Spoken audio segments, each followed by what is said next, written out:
Magandang araw. Bali ngayon nandito tayo sa, nahuhulaan nyo ba kung saan to? Starbucks. Sa Pilipinas pag nag-Starbucks ka, yung sasabihin sa'yo ng iba, mayaman ka na, di ba? Mapera ka na. Dahil pag simpleng tao ka lang, cannot afford ang Starbucks dahil sobrang mahal. Dito sa Japan, simple na lang to. Mahal din siya pero afford naman. Siyempre, reward ko na to sa sarili ko dahil pagod na pagod ka sa pagtatrabaho, di ba? Kaya pag may time na walang pasok, eto, mag-i-Starbucks naman muna kami.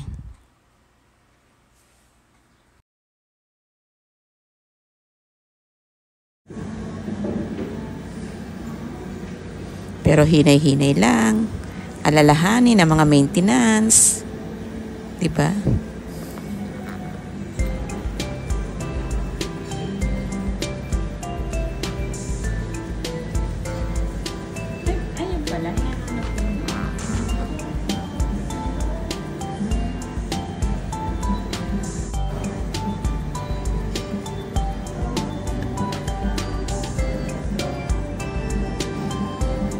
Maraming salamat sa panonood. Huwag kayong mag-alala, sa sunod kayo naman ang isasama ko.